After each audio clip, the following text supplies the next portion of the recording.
अभी जो जनजातीय क्षेत्रों में जाके आए केवल मात्र लाठी लगा कर वापस आए। अभी 10 महीने में ही बहुत जो है बेहाल हो गए। उनका जो फ्रस्ट्रेशन दिखाई दिया, वो आजकल अनर्थ शनर्थ बोले जा रहे हैं। तो उससे विपरीत बात कहते हैं कि राहत का कोई कुछ काम नहीं मिला, पैसा नहीं मिला। पक्ष ने जो है इस आपदा के समय तो चाहिए था कि लोगों की जो कहीं कमी है या कहीं कोई काम नहीं हो पा रहा है तेजी से, उसका ध्यान सरकार में लाते। हम जो है मिलकर जो है इस पे तेजी से कदम उठाते, बल्कि इस आपदा के समय में लोगों को गुमराह करने की कोशिश, लोगों को डराने की कोशिश की। प्रदेश भर में 30 व 31 अक्टूबर को इंतकाल दिवस मनाया जाएगा, जिसके तहत सभी तहसील, उप तहसील तथा बंदोबस्त सर्कल स्तर पर लंबित इंतकाल सत्यापन के मामलों पर निपटारा किया जाएगा।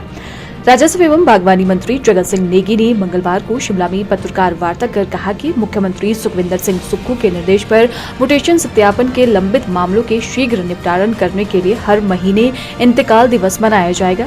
उन्होंने कहा कि प्रदेश में 22,000 से अधिक ऐसे मामले लंबित पड़े हैं। म्यूटेशन अदालत से आम आदमी को सुविधा के साथ ही उन्हें म्यूटेशन के लिए बार बार सरकारी कार्यालयों में जाने से भी राहत मिलेगी। उन्होंने कहा कि म्यूटेशन की प्रक्रिया समयबद्ध पूरी न होने के कारण लोगों को अनेक परेशानियों का सामना करना पड़ता है और इससे विकास कार्यों की प्रगति भी प्रभावित होती है।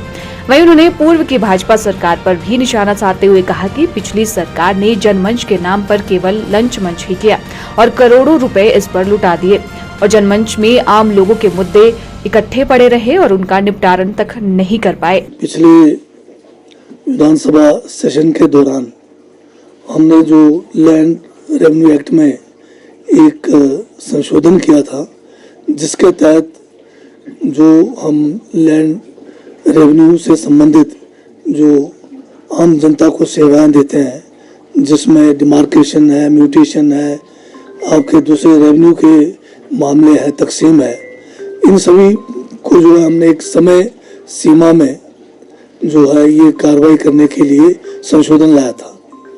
और अभी माननीय मुख्यमंत्री ठाकुर सुखविंदर सिंह सुक्खू के निर्देश पर रेवेन्यू डिपार्टमेंट ने ये फैसला किया है कि हमारे प्रदेश में पेंडिंग केसेस जो इंतकाल का है यानी म्यूटेशंस के है, वो बहुत ज़्यादा है। करीब 22,000 से ज़्यादा केसेस लंबित पड़े हैं। तो इनको जो है एक समय सीमा में जो है कार्रवाई करने के लिए ये फैसला लिया गया है कि हम जो है इंतकाल दिवस जो है हर महीने स्टेट के सभी तहसील हेडक्वार्टर्स पे मनाएंगे, ताकि लोगों के जो पेंडिंग जो इंतकाल के केसेस हैं जल्द से जल्द जो है उस पर कार्रवाई हो। तो इसी संदर्भ में अभी इसी महीने अक्टूबर के महीने में 30 और 31 तारीख को पूरे प्रदेश के सभी तहसीलों पर जो है इंतकाल दिवस मनाया जाएगा, जिसमें पेंडिंग जो केसेस हैं उनके ऊपर कार्रवाई की जाएगी और इसको फिर आगे भी बढ़ाया जाएगा। मेरा ये कहना है कि पिछली सरकार ने जनमंच में करोड़ों रुपए जो है लुटा लिए। वो केवल एक लंच मंच और लोगों को झंड करने का मंच बन के रह गया और इतने सारे जो इंतकाल के केसेस पेंडिंग थे, ये क्या करते रहे, ये हमारी समझ से बाहर है। क्योंकि इन्होंने बहुत हल्ला किया, बहुत बड़ा जो है धन का दुरुपयोग भी किया, लोगों को जो परेशान भी किया, परंतु इन जनमंचों में जो आम लोगों के मुद्दे थे, जैसे इंतकाल के मुद्दे हैं, आपके डिमार्केशन के मुद्दे हैं, आपके अन्य मुद्दे हैं, वो हजारों की तादाद में इकट्ठे पड़े रहे, परंतु इनका निवारण नहीं कर पाए। तो इससे साफ जाहिर है कि जनमंच जो है एक वाकई जो है ऐसा स्कीम था पिछली सरकार का, जिसमें धन लुटाया गया और केवल लोगों को परेशान किया गया, उसका कोई औचित्य नहीं था। आपको ये मालूम है सबको कि हिमाचल प्रदेश में राहत के मामले में हमारे मुख्यमंत्री ठाकुर सुखविंदर सिंह सुक्खू के नेतृत्व में एक ऐतिहासिक फैसला लिया गया। जो राहत का पैकेज, धन की भारी कमी है, कर्जा 75,000 करोड़ से ज़्यादा ये छोड़ के गए हैं, परंतु उसके बावजूद जो है अपने संसाधनों को सही तरीके से इस्तेमाल करते हुए जो ऐतिहासिक जो एक पैकेज राहत में दिया गया है, वो कहीं भी किसी भी प्रदेश में आपको नहीं दिखेगा।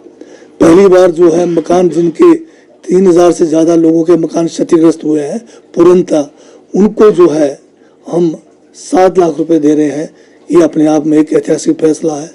हम जो है जिनके मकान आंशिक रूप से क्षतिग्रस्त हुए हैं, 13,000 से ज़्यादा लोग हैं, उनको 1-1 लाख रुपए दे रहे हैं, जबकि NDRF में जो नियम है सरकार का, भारत सरकार का, उसमें तो मात्र जो है 5,000, 6,000, 12,000 रुपये तक है। और इसी तरह से जो है पशुधन का भी जो है बहुत ज़्यादा जो है इस समय जो नुकसान हुआ है, उसकी भरपाई के लिए उसको राहत के रूप में खासकर जो चरागाहों में भेड़ बकरियां जो बर्फबारी के कारण, बेमौसमी बारिश और बर्फबारी के कारण दब गए थे, मर गए थे, उनको भी जो है 6,000 रुपये प्रति भेड़ बकरी दिया जा रहा है और नंबर कोई नहीं उसमें रखा जा रहा है। किसी का अगर 200 है तो 200 भी दे रहे हैं। तो इस तरह से बिलोंगिंग्स का जहाँ 6,000, 10,000 रुपये मिलता था, 50,000 रुपये अगर जो मकान के अंदर जो आपका बिलोंगिंग्स जो आपका क्षतिग्रस्त हुआ उसको 50,000 रुपये मिल रहा है। तो इस तरह से ये पहली बार ज़मीन जिसका चला गया है, 1 बीघे का हम 10,000 रुपये दे रहे हैं, ये भी एक बहुत बड़ी राशि है। फसल नुकसान का 3,000 रुपये बीघा जो देने का निर्णय लिया है, ये भी अपने आप में एक बहुत बड़ी राशि है।